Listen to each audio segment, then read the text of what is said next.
April 18th, 1944, Ravello, Italy. The morning sun cast long shadows across the cobblestone streets of the small coastal town as American soldiers from the Fifth Army moved through on their northward advance. The fragrance of lemon trees mingled with the salt air, creating an almost surreal backdrop to the military presence. Staff Sergeant James Miller believed this would be just another routine day, securing a recently liberated village, unaware that a simple encounter would forever alter his understanding of humanity during wartime. Before we dive into this story, drop a quick hi in the comments and tell me where you're watching from. It really helps support the channel. This is the account of how a chance meeting between a hungry child and a battle-weary soldier would reveal how the smallest acts of compassion could triumph over the machinery of conflict, transforming not just individual lives, but reshaping the very understanding of what truly matters when civilization itself hangs in the balance. The 5th Infantry Division had been pushing northward through Italy for months, part of the slow, methodical Allied advance up the Italian peninsula. Staff Sergeant James Miller, 26 years old from Dayton, Ohio, commanded a supply transport unit responsible for moving provisions from the coastal landing zones to forward positions. Before the war, Miller had worked in his father's grocery store, a fact that gave him a unique appreciation for the logistics of feeding hundreds of hungry men. Miller's unit consisted of 4 large transport trucks and 16 men, most of whom had been together since basic training at Fort Benning. There was Corporal Thomas Weathers, a former mechanic from Chicago, whose ability to keep the aging vehicles running bordered on miraculous. Private First Class Raymond Diaz, a soft-spoken young man from New Mexico who had joined up the day after Pearl Harbor. Technician 5th grade Walter Evans, a former high school mathematics teacher whose precision in inventory management ensured nothing went missing. And Private Henry Lewis, barely 19, who had lied about his age to enlist. That morning, the convoy had delivered rations to forward elements and was taking advantage of a rare moment of downtime while waiting for orders. They had parked their vehicles in what had once been the town square of Ravello, a picturesque hillside community overlooking the Mediterranean Sea. Captain Robert Hargrove, commanding officer of the supply battalion, had instructed Miller to secure provisions locally if possible. The Army's extended supply lines meant that supplementing military rations with local produce was not just permitted, but encouraged. "Miller, get your men to check what's available in town," Hargrove had ordered. "Nothing excessive, mind you. Fair payment for everything. These people have suffered enough without us requisitioning their last tomato." "Yes, sir," Miller had responded, appreciating Hargrove's approach. Unlike some officers who viewed the local population merely as obstacles or worse, enemies, Hargrove understood that winning the peace would require more than just military victory. Miller dispatched his men in pairs throughout the small town, with instructions to locate potential food sources and make contact with locals willing to sell. He kept Evans with him, knowing the former teacher had picked up enough Italian to facilitate basic transactions. The town had seen little direct fighting. The German forces had withdrawn northward several days earlier, leaving Ravello largely intact but depleted of resources. 4 years of war had stripped the region of its former abundance. The lemon groves that had once been the pride of the Amalfi Coast now stood partially neglected, though still fragrant in the spring air. Miller and Evans made their way down a narrow side street when they noticed a small cafe with its doors open. Inside, an elderly man was sweeping the floor. A wooden sign above the door read Ristorante Bella Vista, though the vista it once commanded was now partially obscured by a collapsed building across the street. "Buongiorno," Evans offered as they entered. The old man looked up, his weathered face showing neither welcome nor hostility, just the weary resignation of someone who had seen too many different uniforms over too many years. "Buongiorno, Americani," he replied, leaning on his broom. Evans explained their purpose, asking if the man had any food supplies he might be willing to sell to the army. The old man, who introduced himself as Giorgio Ferretti, shook his head slowly. "Non molto," he responded, "not much." He gestured around the empty cafe. "La guerra," he said simply. "The war."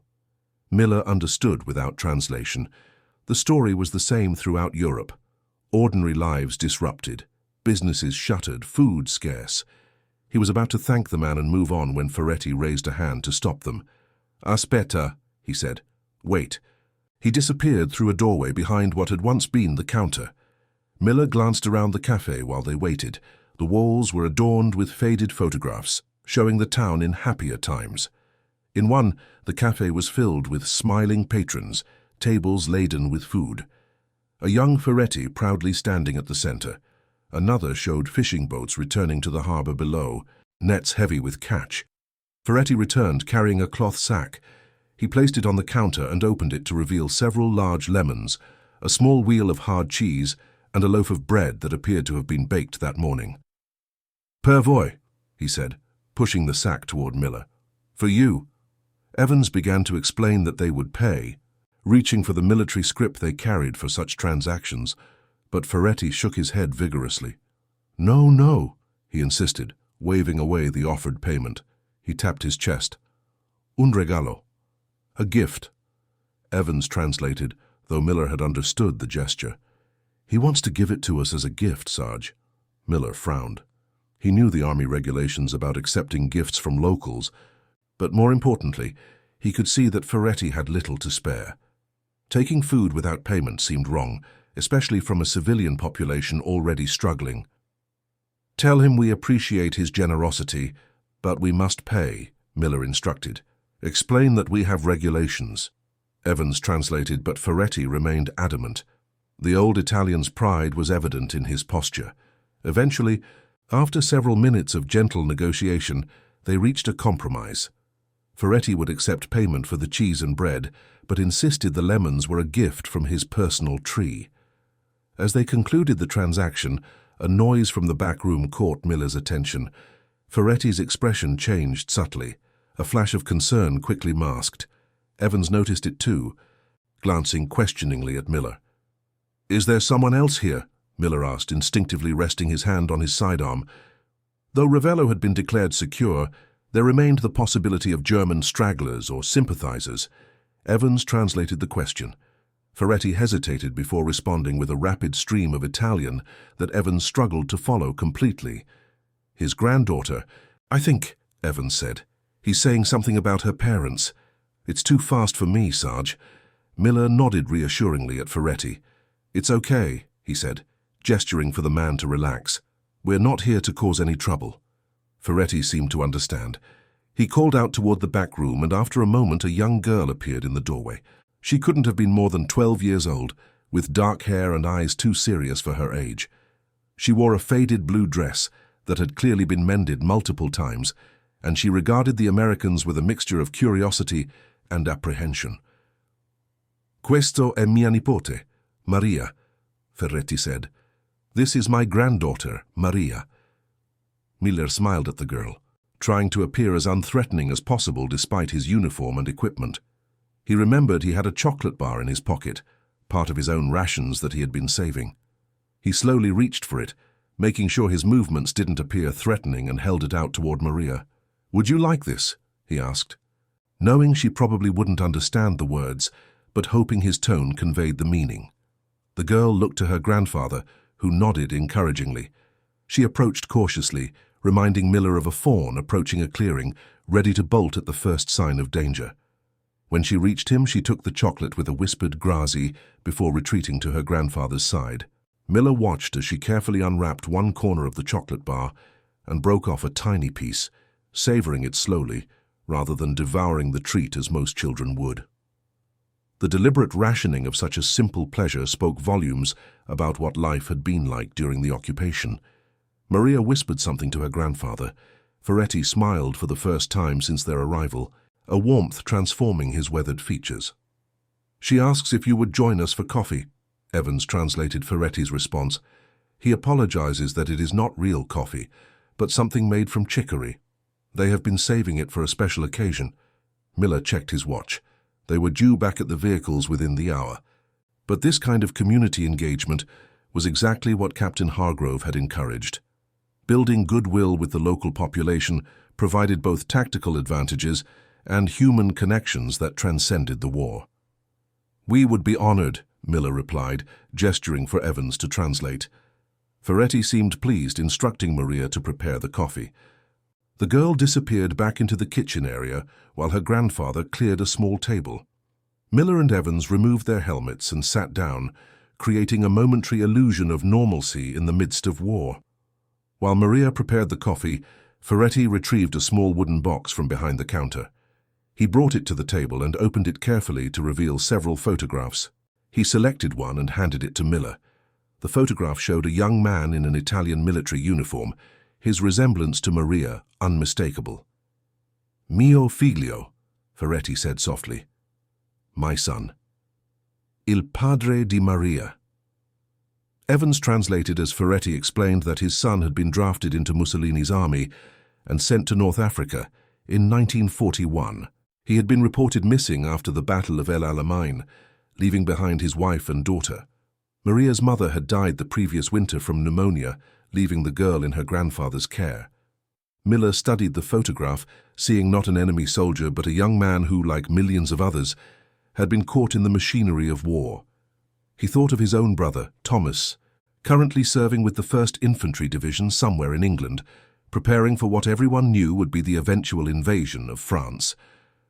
"I'm sorry," Miller said simply, returning the photograph. The words felt inadequate, but they were sincere. Maria returned carrying a tray with 3 small cups of steaming liquid. The aroma was indeed not quite coffee, but it was warm and inviting nonetheless. She served each of them carefully before sitting beside her grandfather. They drank in companionable silence for a few moments. Miller found himself wondering about the countless similar scenes playing out across Europe. Brief human connections amid the broader conflict, moments of shared humanity transcending national boundaries and uniform colors. Ferretti spoke again, this time directing his words to Evans rather than Miller. "He says he owned this cafe for 30 years before the war," Evans translated. "It was famous for its seafood pasta. People would come from Naples just to taste it." Evans paused as Ferretti continued. "He says when the war is over, he hopes to rebuild and teach Maria to cook the family recipes." Miller nodded appreciatively. "Tell him that when the war is over, I'd like to come back and try that pasta." When Evans translated this, Ferretti smiled broadly and raised his cup in a toast. "Alla pace," he said, "to peace." "Alla pace," Miller and Evans repeated. As they finished their coffee, Maria whispered something to her grandfather, her eyes darting nervously to the Americans. Ferretti hesitated, then nodded encouragingly. The girl disappeared into the back room once more, returning with a small object clutched in her hands. She approached Miller and held it out to him, a carefully folded paper crane. "Perti," she said softly. "For you." Miller accepted the gift, turning it carefully in his hands. The paper was obviously precious, the blank margin torn from some book, but she had transformed it into something beautiful. "Grazie," Miller said, one of the few Italian words he knew. "Thank you." Evans checked his watch and nodded to Miller. It was time to return to the unit. They stood and gathered their purchases, thanking Ferretti for his hospitality. As they prepared to leave, Miller made a decision. He reached into his pack and removed his field rations for the day, a sealed package containing powdered coffee, preserved meat, crackers, and more chocolate. He placed it on the table. "Per voi," he said, mimicking Ferretti's earlier words. "For you." Ferretti began to protest, but Miller held up a hand. "Please," he said. "For Maria," Evans translated, adding something in Italian that made Ferretti nod slowly in acceptance. The old man extended his hand, and Miller shook it firmly. Outside, as they walked back toward the town square, Evans explained what he had said to convince Ferretti to accept the rations. "I told him that accepting a gift honors the giver as much as the receiver," Evans said, "something my Italian grandmother used to say." Miller nodded, carefully placing the paper crane in his breast pocket. "Good thinking." The rest of the day passed with the routine tasks of military logistics. Miller's unit received orders to move north the following morning, continuing their support of the advancing Allied forces. That evening, as the men prepared their equipment and vehicles for departure, Miller found himself thinking about Ferretti and Maria, wondering what would become of them after the tide of war had passed. 3 weeks later, the 5th Infantry Division was encamped outside a small town near Rome. The Italian campaign had progressed steadily, though not without cost. Miller's unit had lost one truck to mechanical failure and had narrowly avoided an air attack 2 days earlier.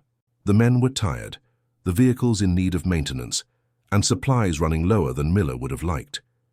It was during this temporary stopover that Miller encountered Maria again, though in circumstances he could never have anticipated. He had been inventorying supplies when Private Lewis approached, looking uncomfortable. "Sarge, there's a kid hanging around the perimeter," Lewis reported. "Italian girl says she knows you." Miller frowned. "Knows me? How?"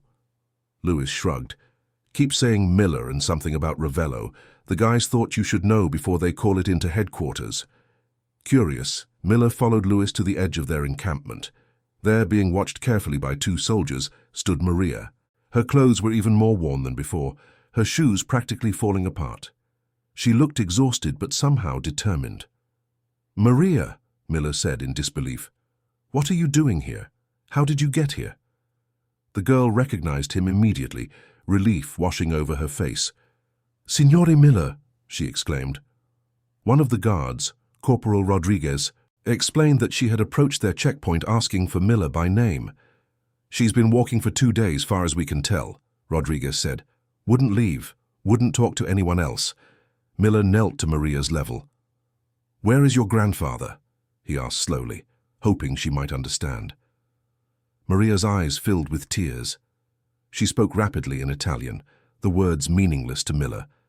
But her distress was clear. He looked to Rodriguez, who shook his head. "I don't speak much Italian, Sarge, but I think something happened to her old man." Miller nodded grimly. He gestured for Maria to follow him and led her to the supply tent where Evans was working. Evans listened to Maria's story, his expression growing increasingly grave as he translated. 3 days ago, German soldiers came back through Ravello during their retreat, Evans explained. They were looking for food and supplies. Her grandfather tried to hide their provisions, but the soldiers found them. When he protested, Evans paused, glancing at Maria, careful of his wording. "They took him away. She doesn't know where." Miller felt a cold anger settling in his stomach. "How did she find us?"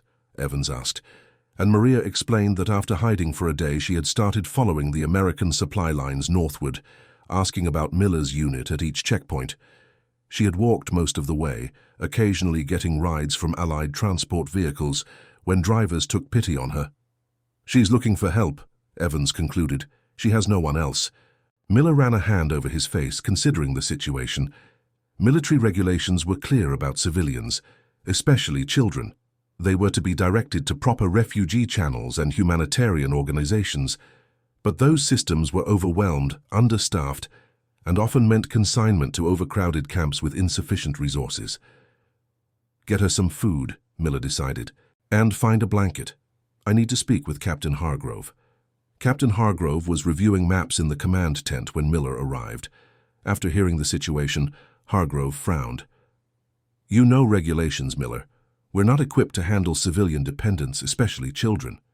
"Yes, sir," Miller acknowledged, "but she came specifically to find us. She trusted us." Hargrove sighed. "One night, Miller. She can stay one night while we arrange proper channels. I'll contact Civil Affairs in the morning." "Thank you, sir," Miller said, knowing it was the best he could hope for. When he returned to the supply tent, he found Maria sitting with Evans and Diaz, cautiously eating from a ration pack. Someone had given her a canteen of water and wrapped a blanket around her shoulders. When she saw Miller, she looked up expectantly. "She can stay tonight," Miller told Evans. "Tomorrow we'll have to turn her over to Civil Affairs." Evans translated this to Maria, whose face fell at the news. She said something in return, her voice quiet but determined. "She says she doesn't want to go to a camp," and Evans translated. "She says her grandfather told her Americans were good people. That's why she came to find you specifically." Miller knelt beside her. "Tell her I'll make sure she's taken care of," he said, though he had no way of ensuring such a promise. That evening, the men of Miller's unit took turns watching over Maria. Private Lewis taught her to play cards. Corporal Weathers shared his dessert ration with her. Even the usually gruff technician Evans spent time showing her how to use a compass. For a few hours, the war seemed distant as these battle-weary men focused their attention on making a frightened child feel safe. Miller observed all this with mixed emotions. He knew that tomorrow would bring difficult decisions, but for now he was proud of his men and their simple humanity. As night fell, they arranged a sleeping area for Maria in the supply tent, the most secure location in their small encampment. Miller assigned rotating watches, ensuring someone was always nearby if she needed anything. During his own watch, around midnight, Miller found Maria awake, staring at the canvas ceiling of the tent. "You should sleep," he said softly, knowing she wouldn't understand the words, but hoping she would understand his concern. Maria looked at him, her dark eyes reflecting the dim lamplight. "Signore Miller," she said. "Nonno? Grandfather?" Miller shook his head sadly. "I don't know," he admitted, the weight of his inability to help her fully settling on his shoulders. Maria seemed to understand his meaning, if not his words. She reached into a pocket of her dress and pulled out a folded piece of paper, another origami crane similar to the one she had given him weeks earlier. She pressed it into his hand. "Per fortuna," she said. "For luck." Miller accepted the crane, carefully placing it in his breast pocket alongside the first one. "Grazie," he replied. The next morning arrived with unexpected developments. Captain Hargrove summoned Miller to the command tent, where he found 2 officers from Civil Affairs waiting. Miller recognized one of them, Major Richardson, whom he had encountered during the Salerno landings months earlier. "Staff Sergeant Miller," Richardson greeted him. "Captain Hargrove tells me you've acquired a stray." The phrasing irritated Miller, but he maintained his military bearing. "A civilian child, sir, Italian national, orphaned by the conflict." Richardson nodded. "I understand she came looking specifically for you. That's unusual." "We encountered her and her grandfather in Ravello 3 weeks ago, sir. We made an impression, I suppose." Captain Hargrove interjected. "Major Richardson has come to discuss options, Miller." Richardson consulted a folder he was carrying. "The refugee camps are overcrowded, and resources are stretched thin. Normally, we'd place her there pending location of any remaining family members, but—" He hesitated. "But," Miller prompted, "but we've received intelligence that her grandfather, Giorgio Ferretti, was a person of interest to the Germans. He apparently had connections to the local resistance movement. That makes the child potentially valuable from an intelligence perspective." Miller felt his jaw tighten. "Sir, with respect, she's a 12-year-old girl who's lost everything." Richardson held up a placating hand. "I understand your concern, Sergeant. I'm not suggesting anything untoward. But it does mean we need to handle her situation with particular care." The second Civil Affairs officer, a Lieutenant Winters, spoke for the first time. "What Major Richardson is trying to say, Sergeant, is that we're considering placing her under military protection rather than in the general refugee population, for her safety as much as anything else." Miller considered this. "What exactly does that entail, sir?" "Ideally, placement with a unit that can ensure her well-being while we process her case," Winters explained. "Typically, that would mean a rear echelon medical unit or headquarters company." Major Richardson closed his folder. "However, given her apparent attachment to your unit, Captain Hargrove has made an unusual suggestion." Miller glanced at his commanding officer, who gave him a small nod. "What suggestion is that, sir?" Miller asked. "That she remain with your supply unit temporarily, as a sort of unofficial mascot," Richardson said, clearly uncomfortable with the irregular arrangement. "Captain Hargrove argues that stability would be in her best interest, and that your unit is far enough from the front lines to minimize additional risk." Miller was stunned. The suggestion violated numerous regulations, yet he couldn't deny the appeal. His men had already formed a protective bond with Maria, and the alternative, sending her to strangers or a crowded refugee camp, seemed unnecessarily cruel. "There would be conditions," Richardson continued.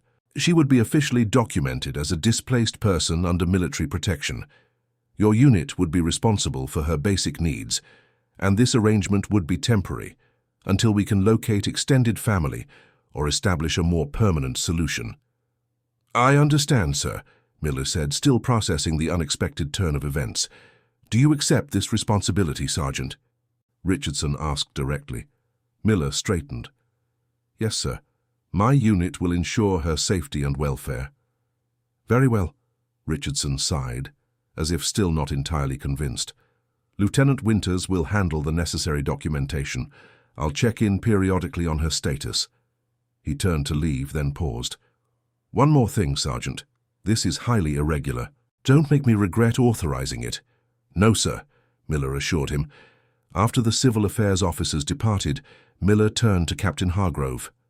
Thank you, sir. Hargrove waved away the gratitude. Your unit has the highest efficiency rating in the battalion, Miller. You've earned some latitude. He fixed Miller with a serious look. Just remember, we're still fighting a war.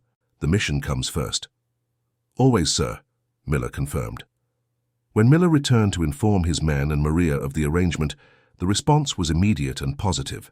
Even the most battle-hardened among them seemed pleased by the news.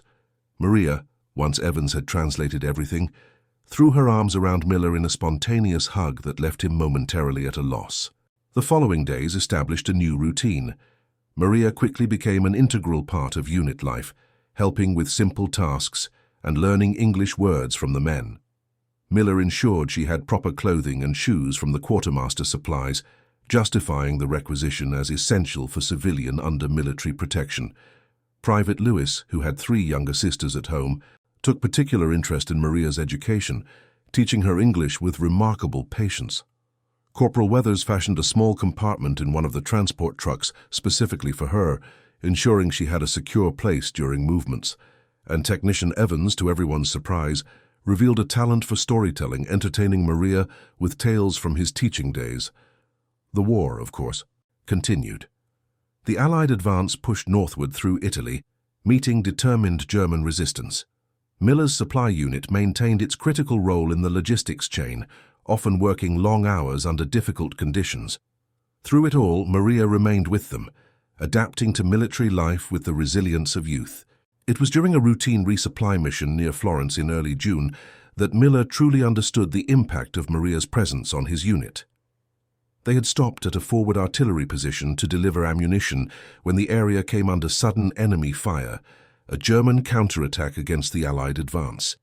Miller's first thought was for Maria, who was supposed to be waiting safely in the designated truck with Private Diaz. As the men scrambled for cover, Miller made his way back to the vehicle, finding Diaz already moving Maria to a more protected position behind an earthen berm. "Stay down," Miller ordered, joining them as artillery shells landed nearby. Maria showed no panic, following instructions with the practiced ease of someone who had learned to live with danger. Her trust in them was complete and humbling. The engagement lasted only 20 minutes before Allied aircraft drove off the German forces, but it was long enough for Miller to witness something remarkable among his men. Each of them, in the midst of the chaos, had positioned themselves to form a protective perimeter around Maria's location. It hadn't been ordered or coordinated.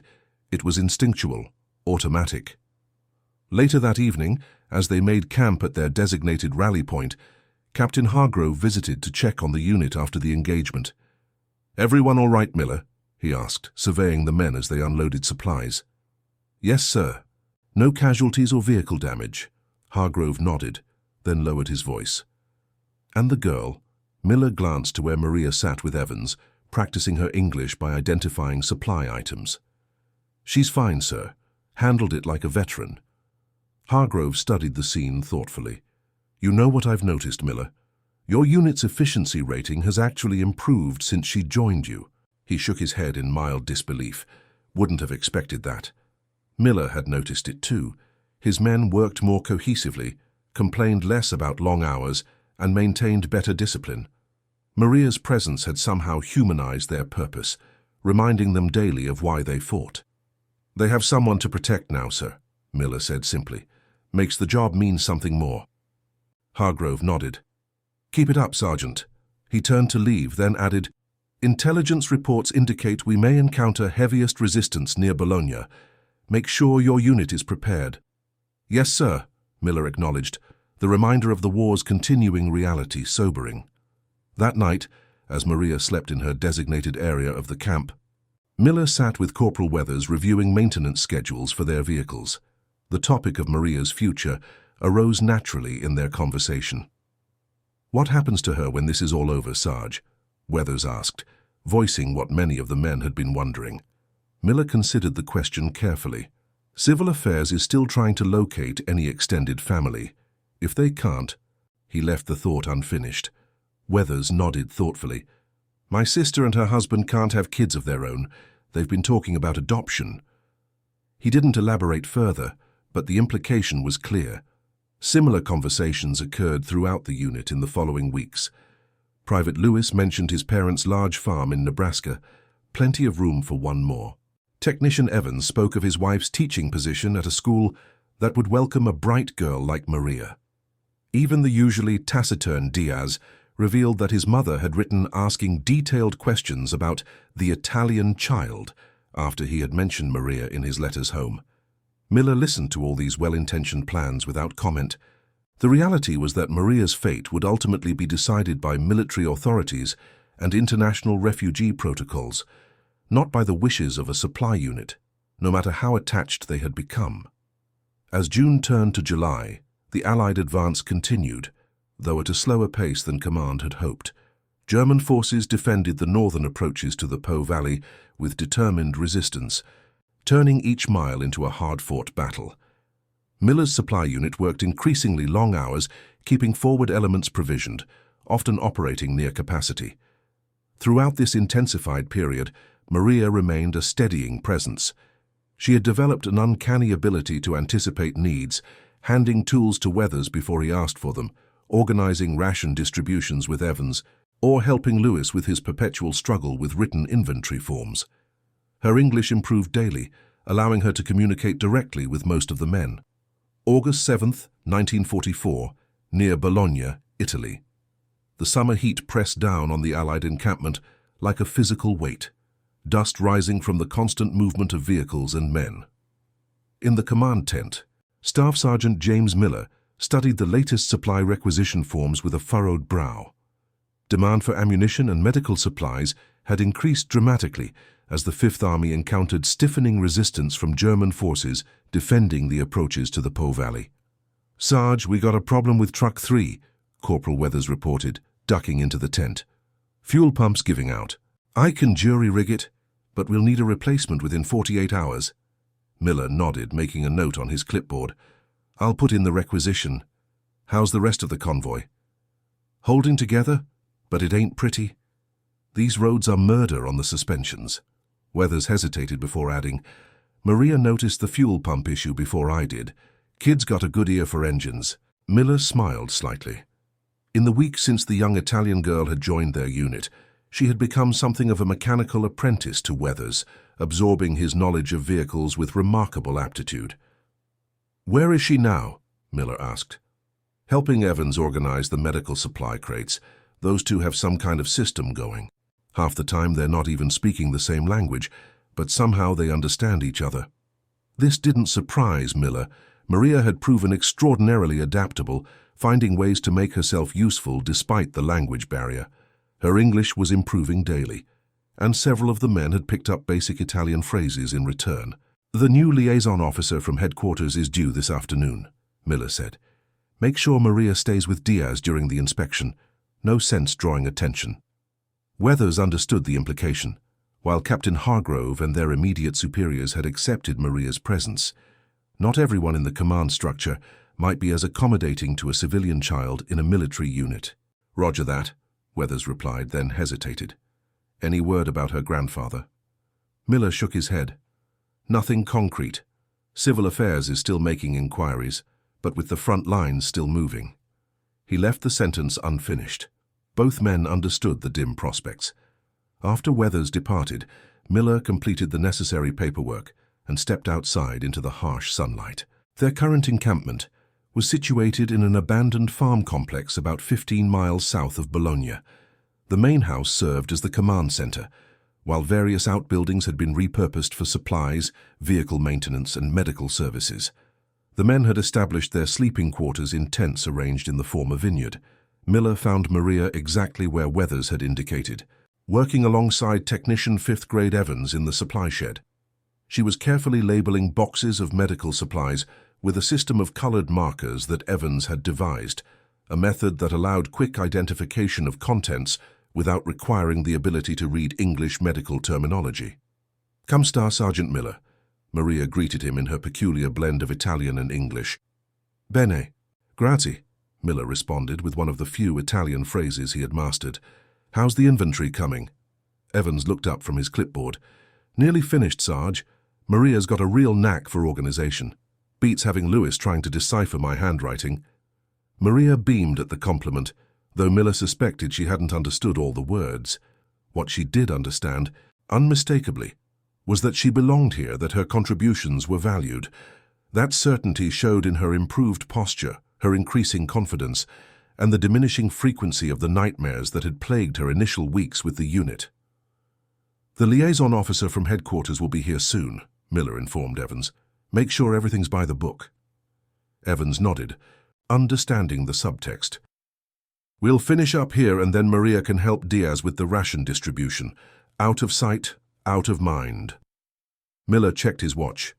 "I need to meet with Captain Hargrove before the liaison arrives. Keep things running smoothly." As Miller walked toward the farmhouse that served as their command center, he reflected on the peculiar family that had formed around Maria. Each man in the unit had assumed a role in her care and education. Evans, the former teacher, supervised her English lessons. Weathers taught her mechanics. Lewis shared stories of his Nebraska farm, describing wheat fields and livestock with such vivid detail that Maria could almost picture a world she had never seen. Even Diaz, initially the most reserved about her presence, had taken to teaching her American songs, his rich tenor voice guiding her through "You Are My Sunshine" and "Home on the Range." Captain Hargrove was reviewing maps when Miller entered the farmhouse. The captain acknowledged him with a nod. "Miller, just the man I wanted to see." "Sir," Hargrove indicated a chair. "Take a seat, Sergeant. We need to discuss the Bologna operation." Miller sat, noting the serious tone in his commander's voice. "What's the situation, sir?" "Intelligence reports indicate heavier German presence than initially estimated. The advance is being adjusted accordingly." Hargrove traced a line on the map. "Your supply routes will need to shift eastward. The western approach has been compromised." "Understood, sir. We can reroute through these villages if the bridges are intact." Miller indicated several points on the map. "Good. Now, about the liaison visit today." Hargrove lowered his voice slightly. "Colonel Pierce is accompanying Major Williams. He's conducting a general inspection of support elements." Miller felt a twinge of concern. Colonel Pierce was known throughout the division as a strict disciplinarian with little tolerance for deviations from protocol. "I'll make sure everything's in order, sir." "I'm sure you will." Hargrove hesitated. "About the girl, Miller." "Sir?" "Pierce isn't aware of our arrangement. I suggest she remain inconspicuous during his visit." Miller nodded. "Already addressed that, sir. She'll be with Private Diaz handling ration distribution away from the main inspection areas." Hargrove seemed satisfied. "Good.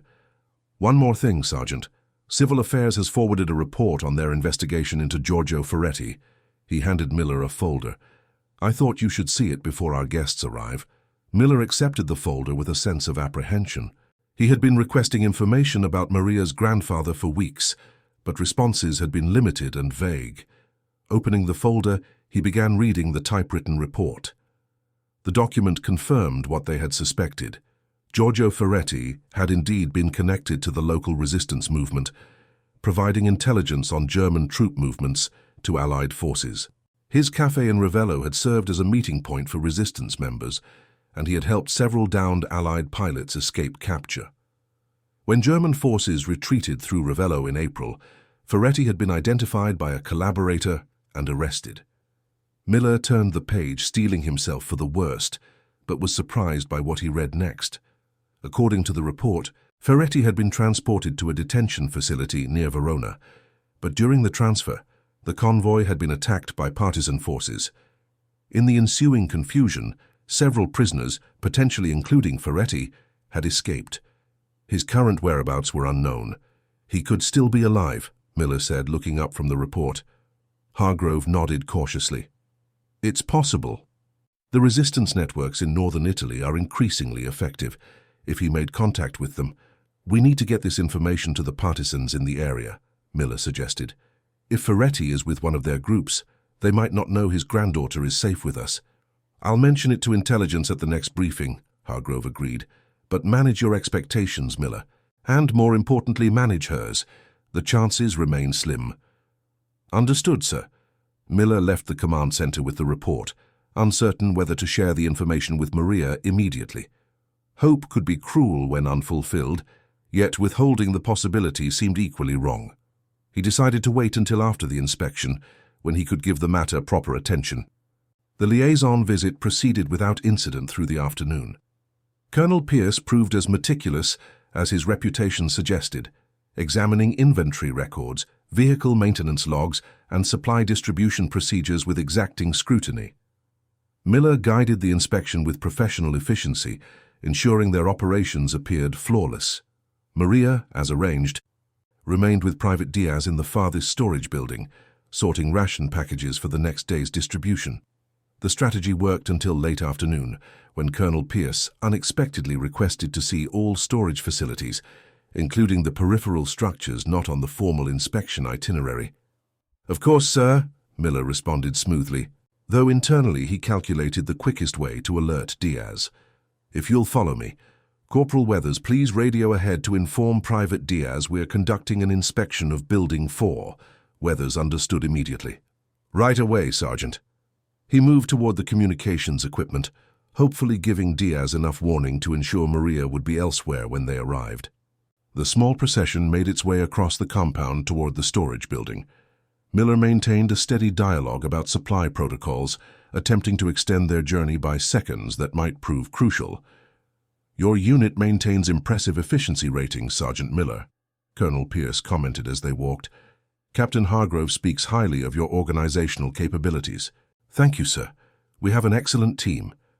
As they approached the storage building, Miller was relieved to see Diaz emerge alone, closing the door behind him. The private snapped to attention and saluted as the officers approached. "At ease, Private," Colonel Pierce said. "We're conducting an inspection of all storage facilities." "Yes, sir," Diaz responded. "The building is ready for inspection." Miller caught Diaz's slight nod, confirming that Maria had been relocated. They entered the building, finding rows of neatly arranged ration crates categorized by type and destination unit. Colonel Pierce moved through the space methodically, occasionally asking technical questions that Miller or Diaz answered promptly. The inspection was nearly complete when Miller heard a sound from behind the rear partition, a muffled cough quickly suppressed. Colonel Pierce turned toward the noise with a questioning expression. "What was that, Sergeant?" he asked. Before Miller could formulate a response, the rear door opened and Evans appeared, clipboard in hand. "Apologies for the interruption, sir." Evans addressed the colonel smoothly. "I was conducting the afternoon inventory count. Didn't realize an inspection was in progress." Colonel Pierce seemed satisfied with the explanation, turning his attention to Evans's clipboard.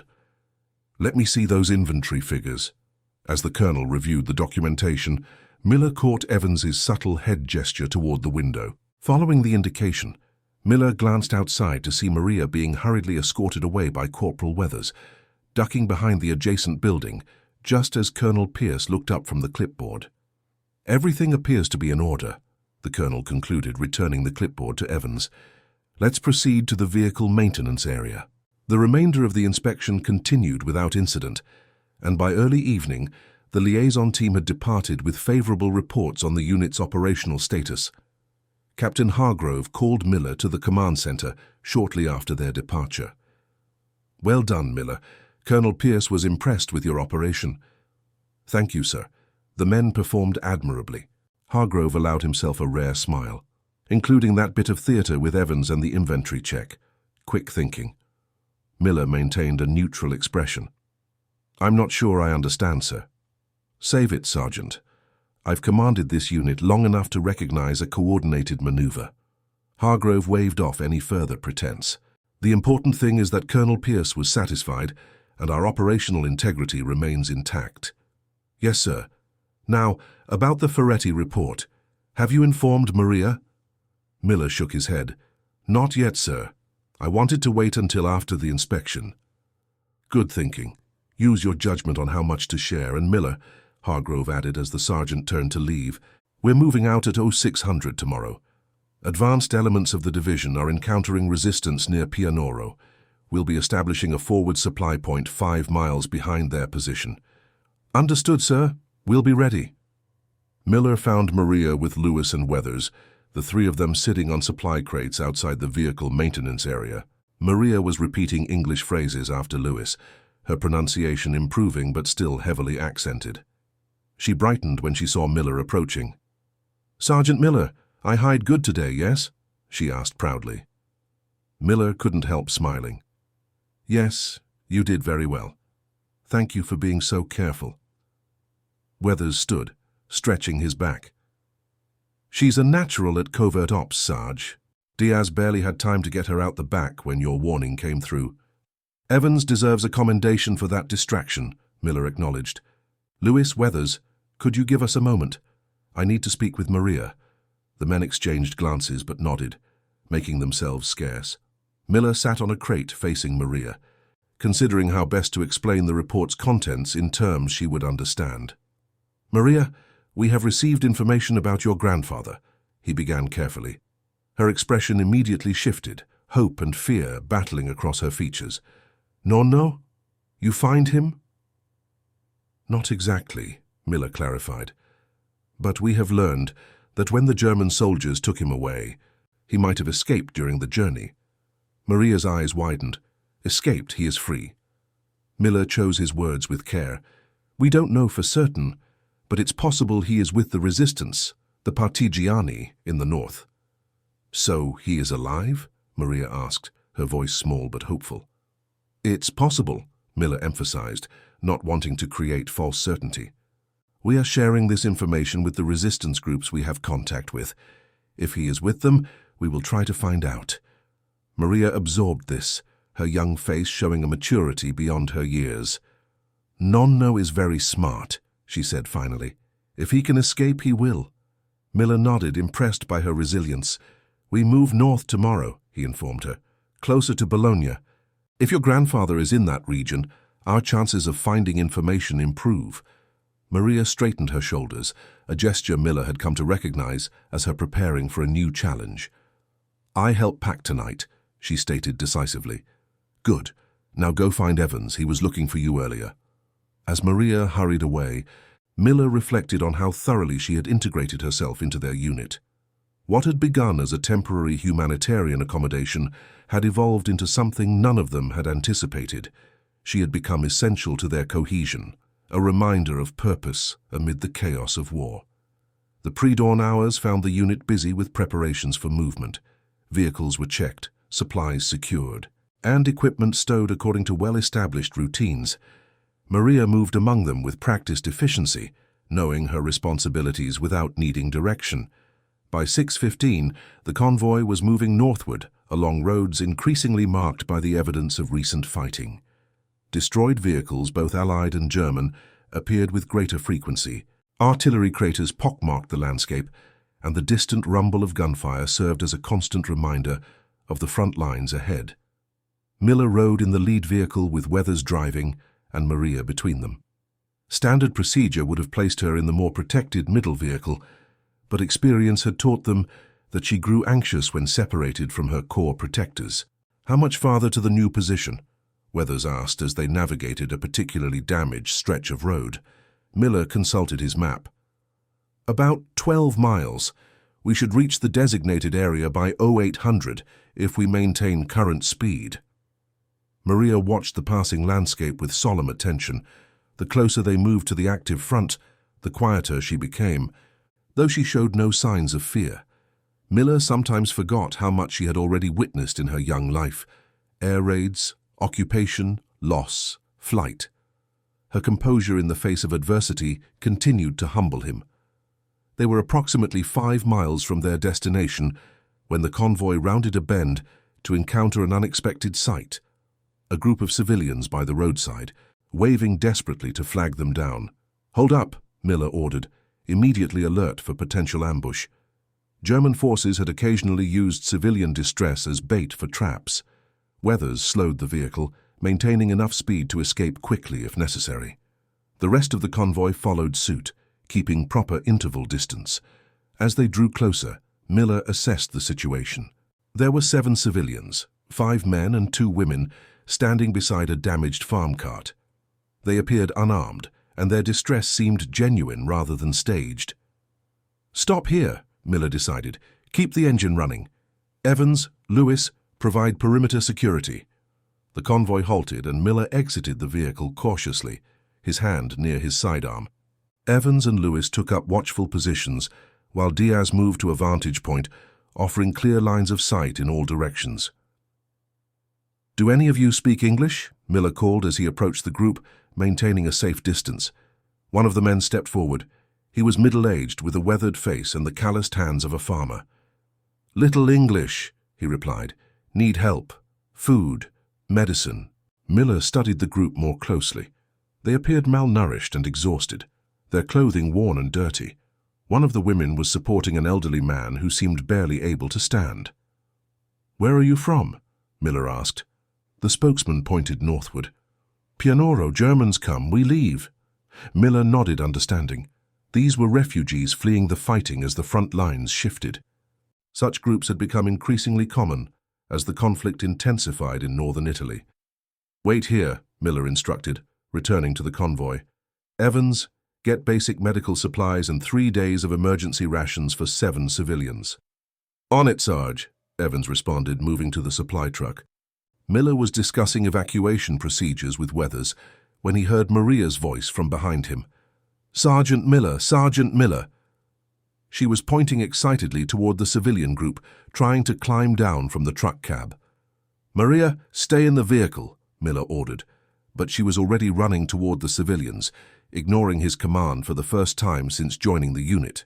Miller moved quickly to intercept her, but stopped short when he saw what was happening. Maria had reached the group of refugees and thrown herself into the arms of the elderly man, being supported by the woman.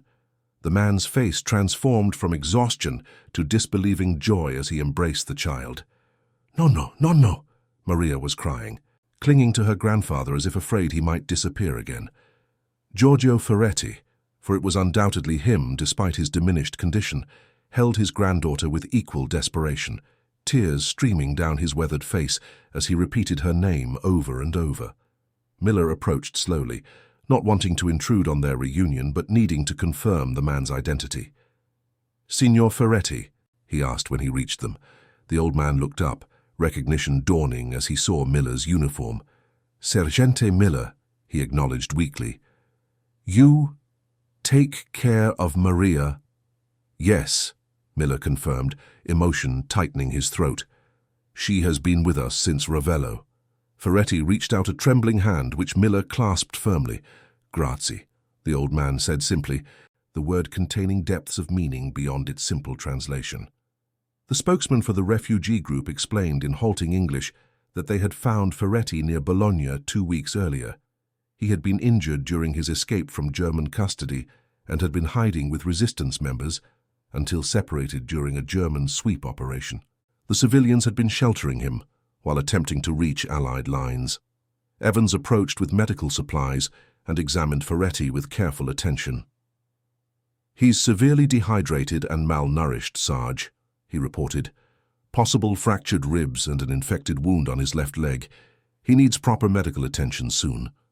"Can he travel?" Miller asked. "Not far and not comfortably, but we don't have much choice." Miller considered the situation. Their orders were clear: establish the forward supply point by 0800.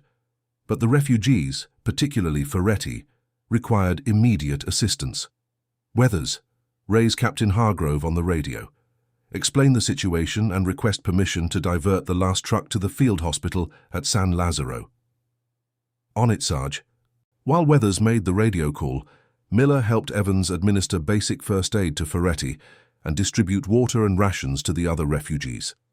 Maria remained at her grandfather's side, holding his hand and speaking rapidly in Italian, presumably catching him up on her experiences since their separation. Weathers returned with the radio handset. "Captain Hargrove wants to speak with you directly, Sarge." Miller took the handset. "Miller here, sir." "Sergeant, Weathers tells me you've encountered Giorgio Ferretti. Hargrove's voice crackled through the static. Affirmative, sir. He's with a group of refugees from Pianoro in need of medical attention. There was a pause before Hargrove responded. You're certain it's him? Yes, sir. Maria has confirmed his identity. Their reunion was... Miller hesitated, searching for an appropriate military description for the emotional scene he had witnessed. Conclusive, sir. Another pause. Understood, Sergeant. New orders. Divert Truck 4, with Evans and Diaz to transport Ferretti and the refugees to the field hospital. The remaining convoy will proceed to the designated supply point as planned. I'll radio ahead to ensure they're expected at the hospital. Thank you, sir, Miller responded, relief evident in his voice, despite his attempt at professional detachment. One more thing, Miller, Hargrove added. Intelligence will want to debrief Ferretti when he's stabilized. His knowledge of German positions and resistance networks could be valuable. I'll make sure he understands that, sir. Carry on, Sergeant. Hargrove out. Miller relayed the new orders to his men, who immediately began reorganizing the convoy. The refugees would travel in Truck 4 to the field hospital, while the remaining 3 vehicles would continue to the supply point. The question of Maria's placement arose naturally. She should go with her grandfather, Evans suggested. Miller nodded. Agreed, but I should speak with her first. He found Maria still at Ferretti's side as Evans and Diaz prepared the truck for transport. She looked up as Miller approached, her face showing a complex mixture of joy at finding her grandfather and uncertainty about what would happen next. Maria, Miller began, kneeling to her level. We're taking your grandfather to the hospital where doctors can help him. You'll go with him.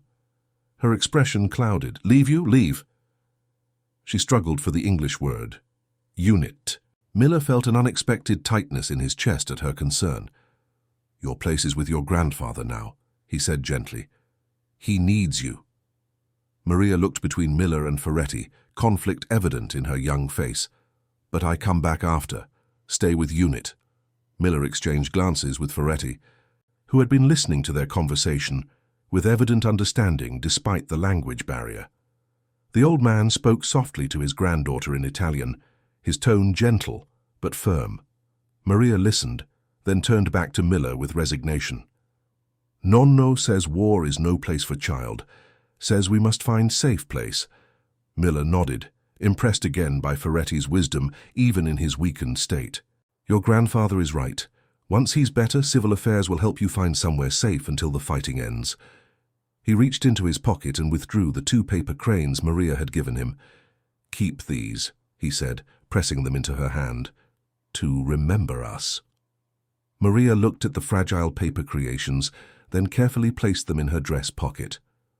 With sudden determination, she threw her arms around Miller in a fierce hug. Grazie, Sergeant Miller, for everything. Miller returned the embrace awkwardly, conscious of his men watching but unwilling to deny the child this moment. You're welcome, Maria. You've been very brave. As the moment extended, Miller became aware of Ferretti watching them with thoughtful attention. When Maria finally released him and returned to her grandfather's side, the old man spoke directly to Miller. When war is over, Ferretti said in halting English, you come back to cafe for pasta. He smiled weakly. I teach Maria recipe. Miller nodded, throat too tight for words. The reorganization was completed efficiently, and soon Truck 4 was ready for departure. The entire unit gathered to see Maria off, each man taking a moment for a personal goodbye. Weathers gave her a small wrench he had modified especially for her smaller hands. Evans presented a notebook filled with English lessons. Lewis shared his last chocolate bar. Diaz, who would be accompanying them to the hospital, promised to look after both her and her grandfather until they reached safety. As the truck prepared to depart, Maria leaned out the window. I not forget, she called to them. Never forget, 5th Army. Miller stood with the remaining men, watching until the truck disappeared around a bend in the road. For a moment, no one spoke, the absence of their unofficial mascot already palpable. Finally, Weathers broke the silence. We should move out, Sarge. Captain Hargrove's expecting us at 0800. Miller nodded, pulling himself back to military purpose. Mount up, we've got a war to supply. The remaining trucks resumed their journey northward. As they drove, Miller found himself thinking about Ferretti's invitation to return to the cafe after the war. It was the kind of civilized, human moment that seemed impossible in the current reality of dust, machinery, and military objectives. Yet it represented exactly what they were fighting for: the possibility of ordinary life resuming, of cafes reopening, of children growing up in peace. 2 months later, the Fifth Army was still pushing northward through Italy, though progress remained slow against determined German resistance. Miller's supply unit continued its essential role in the campaign, maintaining the logistical lifelines that kept the advance possible. In late October, Miller received a letter forwarded through civil affairs channels. The envelope contained a brief note from a Red Cross worker and 2 items: a photograph and a carefully folded paper crane. The photograph showed Maria and her grandfather standing outside a small stone house in the countryside. Ferretti looked remarkably recovered, though still thin, and Maria was smiling broadly at the camera. On the back was written in childish script: "For Sergeant Miller and unit, we are safe, Nonno teaching cooking again, waiting for you for pasta after war. Maria." The paper crane was larger and more intricate than those she had made before, fashioned from colorful paper rather than the scavenged scraps she had used previously. Tucked inside was a small note: "For luck, for all soldiers." Miller shared the photograph with his men that evening. It passed from hand to hand as each studied it carefully, finding reassurance in the tangible evidence that their unofficial ward was safe and well. "Looks like they're staying with a family in the mountains," Evans observed, studying the background details. "Good place to wait out the rest of the war." "She's looking healthier," Lewis noted, "getting proper food again." Weathers just nodded, unable to find words but clearly pleased by the evidence of Maria's well-being. Miller carefully placed the photograph in his breast pocket, alongside the paper crane. They would remain there through the remainder of the Italian campaign, through the German surrender the following spring, and during the long journey home across the Atlantic. They would serve as a reminder that amid the machinery of war, simple human connections remained the most profound. In July 1946, more than a year after the war in Europe had ended, a taxi pulled up outside a small cafe in Ravello, Italy. The sign above the door read, "Ristorante Bella Vista," freshly painted and gleaming in the summer sun. James Miller, now a civilian dressed in a light summer suit rather than military khaki, paid the driver and stood for a moment taking in the view.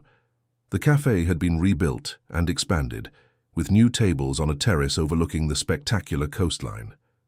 The collapsed building across the street was gone, replaced by a new structure still under construction. Signs of renewal were everywhere, though careful eyes could still detect the scars of war. As Miller approached the entrance, a young teenage girl emerged from inside. She had grown taller, her features more defined, but her dark eyes remained instantly recognizable. "Sergeant Miller," Maria exclaimed, her English now fluent though still accented. "Not Sergeant anymore," Miller corrected with a smile.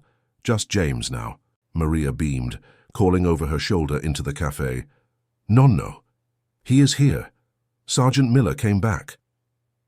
Giorgio Ferretti appeared in the doorway, wiping his hands on an apron.